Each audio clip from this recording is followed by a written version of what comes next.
सबसे पहले लेखनी मैं माँ शारदा के चरणों में वंदन करती हूँ और उपस्थित समस्त जनों को मेरा अभिनंदन। मैं परिचय में कुछ पंक्तियाँ पढ़ती हूँ, थोड़ा सा गौर करिएगा। जो कहा नहीं कभी किसी से, जो कहा नहीं कभी किसी से, वो मैं आज कहती हूँ। जो कहा नहीं कभी किसी से, वो मैं आज कहती हूँ कि डायरी पर अपनी कलम से मैं कभी कभी अल्फाज लिखती हूँ, मैं कभी कभी अल्फाज लिखती हूँ। जो कह नहीं पाती कभी किसी से, जो कह नहीं पाती कभी किसी से, दिल से जुड़े हर वो राज लिखती हूँ कि डायरी पर अपनी कलम से मैं कभी कभी अल्फाज लिखती हूँ, मैं कभी कभी अल्फाज लिखती हूँ। तो जो मैंने पोइट्री लिखी है वो बेसिकली अभी की नहीं है। लास्ट ईयर इसी दिसंबर के माह में मेरा एग्ज़ाम था और मेरा सेंटर गया था नैनी प्रयागराज। तो मैं थोड़ा सा पृष्ठभूमि में बताना चाहती हूँ आप लोगों को कि इस पोइट्री को मैंने क्यों लिखा। तो जहाँ हमारा सेंटर था तो संयोगवश कहे वहाँ पर एक वृद्धाश्रम भी था। तो ठंड के दिनों में धूप में हम लोग ऐसे बैठे थे। रिपोर्ट के लिए हम लोग को टाइम से पहले पहुँचना होता है, जो बच्चे तैयारी कर रहे होंगे उनको पता होगा। तो मैं भी बैठी थी और वहाँ पे जो मतलब वृद्धाश्रम के कुछ लोग थे, जैसे दंपति जिसको बोले हस्बैंड वाइफ, वो लोग भी धूप ले रहे थे। तो एक बच्चा अपने बाबा के साथ में आया हुआ था। तो उनके बाबा ने उनसे पूछा कि आप लोग यहाँ पे कैसे आए हो, मतलब क्या उनसे जानकारी ली। तो उन्होंने जो बातें बताई, सब लोग बैठे थे तो मैं भी बैठी थी, मैंने भी सुना। तो उनकी बातों को सुन कर के मतलब दिल एकदम से अंदर से जो आवाज़ आई कि नहीं ये बहुत गलत हुआ। तो वहाँ से वापस आने के बाद पूरे रास्ते में उस घटना को सोचती रही और उसने मुझे मजबूर किया लिखने पे। तो मैंने फिर वहाँ से इस पोइट्री को लिखा था। और हैरानी मुझे तब हुई जब मैं बांदा जैसे छोटे शहर में जब मैंने देखा कि यहाँ भी एक वृद्धाश्रम है। तो मैंने सोचा कि यहाँ पे जैसे यहाँ पे मैं देख पा रही हूँ सबसे ज़्यादा यंग एज की पर्सन है। तो मेरी इस पोइट्री के माध्यम से आप लोगों के लिए एक रिक्वेस्ट भी है, तो थोड़ा सा ध्यान से सुनिएगा।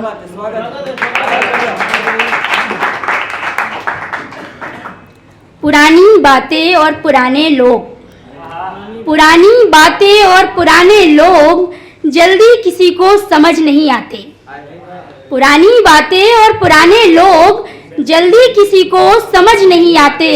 अब तो अधिकतर रिश्ते भी दिखावे के लिए है निभाए जाते। अब तो अधिकतर रिश्ते भी दिखावे के लिए हैं निभाए जाते। मानती हूँ, मैं मानती हूँ बदलते वक्त के साथ ढलना जरूरी है। मैं मानती हूँ बदलते वक्त के साथ ढलना जरूरी है, पर जिनसे हम हैं, हमारा वजूद है, उन्हें भूल जाना ये कैसी मजबूरी है। पर जिनसे हम हैं, हमारा वजूद है, उन्हें भूल जाना ये कैसी मजबूरी है। जिन्हें तुम ओल्ड फैशन्ड और आउटडेटेड बताते हो, जिन्हें तुम ओल्ड फैशन्ड और आउटडेटेड बताते हो, मम्मी यार आप नहीं समझोगे ऐसा कहकर चिल्लाते हो। मम्मी यार आप नहीं समझोगे ऐसा कहकर चिल्लाते हो। जिनके दम पर तुम आज राज करते हो, जिनके दम पर तुम आज राज करते हो, मत भूलो तुम खुद का अपना एक ऐसा कल तैयार करते हो। खुद का अपना एक ऐसा कल तैयार करते हो। क्योंकि जो हम बोएंगे वही काटेंगे, ये सब बखूबी जानते हैं। जो हम बोएंगे वही काटेंगे, ये सब बखूबी जानते हैं। पर कितने हैं ऐसे यहाँ जो ये जानकर भी मानते हैं? कितने हैं ऐसे यहाँ जो ये जानकर भी मानते हैं? मैं बस इतना कहती हूँ, भूलो चाहे तुम दुनिया को। मैं बस इतना कहती हूँ, भूलो चाहे तुम दुनिया को, पर माँ बाप को कभी मत भुलाना। हो कितनी भी मजबूरी, तुम उन्हें कभी मत रुलाना, तुम उन्हें कभी मत रुलाना। धरती पर खुदा है वो, दुनिया ने भी माना। धरती पर खुदा है वो, दुनिया ने भी माना। फिर क्यों भूल जाता है उन्हें हमारा ये जमाना, हमारा ये जमाना। अंत में हम सब साल के आखिरी महीने दिसंबर में हैं, तो मैंने कुछ पंक्तियाँ लिखी थी, बेसिकली ये मैंने अपने लिए लिखी थी, पर मेरी तरह यहाँ पे बहुत से लोग होंगे जो अपने अपने सेक्टर में स्ट्रगल कर रहे होंगे, कोई पढ़ाई को लेकर, कोई एक्टिंग को लेकर, कोई पोइट्री को लेकर, सबका अपना अपना सेक्टर है। तो उसमें अगर आप हार जाते हैं तो मैं उसके लिए मैंने बेसिकली ये खुद के लिए लिखा था, लेकिन आप लोग सब लोग खुद को रिलेट कर पाएंगे।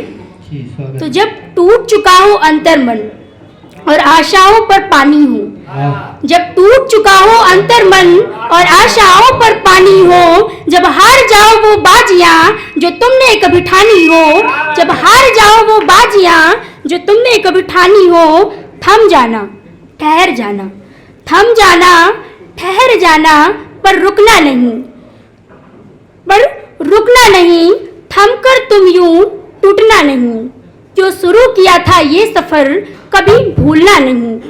आज हार गए तो क्या हुआ, आज हार गए तो क्या हुआ, हार कर भी अगर जीतना है तो फिर से एक नई शुरुआत करो, फिर से एक नई शुरुआत करो। जय हिंद, धन्यवाद।